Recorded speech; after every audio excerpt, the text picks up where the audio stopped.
Supreme court ने हाल ही में एक अहम फैसला सुनाते हुए साफ कर दिया है कि SC/ST अत्याचार निवारण अधिनियम 1989 के तहत दर्ज मामलों में अग्रिम जमानत आसानी से नहीं मिलेगी। अदालत ने कहा कि ऐसे मामलों में आरोपी को तभी अग्रिम जमानत दी जा सकती है जब प्रथम दृष्टता यानी पहली नजर में ये साबित हो जाए कि आरोपी के खिलाफ कोई मामला बनता ही नहीं है। मतलब अगर FIR और शिकायत को पढ़कर ही साफ हो जाए कि आरोपी ने अनुसूचित जाति या जनजाति समुदाय के खिलाफ कोई हिंसा या जाति सूचक अपमान नहीं किया है, तभी कोर्ट गिरफ्तारी से पहले जमानत पर विचार कर सकती है। ये फैसला CJI BR गवई की अध्यक्षता वाली 3 जजों की बेंच ने दिया, जिसमें जस्टिस K विनोद चंद्रन और जस्टिस NV अंजारिया भी शामिल थे।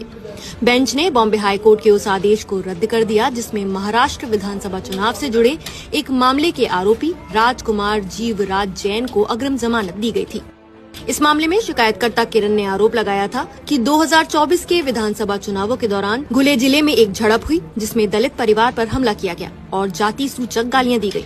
नवंबर 2024 में दर्ज FIR के आधार पर सत्र न्यायालय ने आरोपी को राहत देने से इनकार कर दिया था, लेकिन बाद में बॉम्बे हाई कोर्ट ने मामले को राजनीति से प्रेरित बताते हुए आरोपी को अग्रिम जमानत दे दी।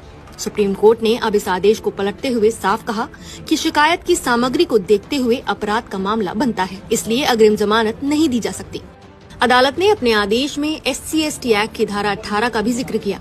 ये धारा साफ तौर पर कहती है कि इस अधिनियम के तहत दर्ज मामलों में दंड प्रक्रिया संहिता यानी CRPC की धारा 438 जो अग्रिम जमानत से जुड़ी है लागू नहीं होती। यानी सामान्य परिस्थितियों में अगर किसी पर अपराध का आरोप लगे तो वो अग्रिम जमानत के लिए कोर्ट जा सकता है, लेकिन SC/ST एक्ट में ये छूट नहीं है क्योंकि ये कानून खास तौर पर कमजोर वर्गों को सुरक्षा देने के लिए बनाया गया है। सुप्रीम कोर्ट ने ये भी समझाया कि अदालतें इस तरह के मामलों में मिनी ट्रायल नहीं कर सकती। मतलब ये कि कोर्ट सबूतों की गहराई में जाकर ये तय नहीं करेगी कि आरोप सच है या झूठ। अदालत केवल FIR और शुरुआती तथ्यों को देखकर ही तय करेगी कि मामला बनता है या नहीं। अगर FIR से ही ये साबित हो जाता है कि आरोपी पर लगे आरोप बेबुनियाद हैं, तभी अग्रिम जमानत दी जा सकती है। कोर्ट ने अपने आदेश में ये भी कहा कि ये कानून सख्त जरूर है, लेकिन इसकी जरूरत इसलिए है क्योंकि दलित और आदिवासी समुदाय आज भी समाज में कमजोर स्थिति में है। इस एक्ट का उद्देश्य उन्हें अपमान, उत्पीड़न और उनके अधिकारों से वंचित होने से बचाना है।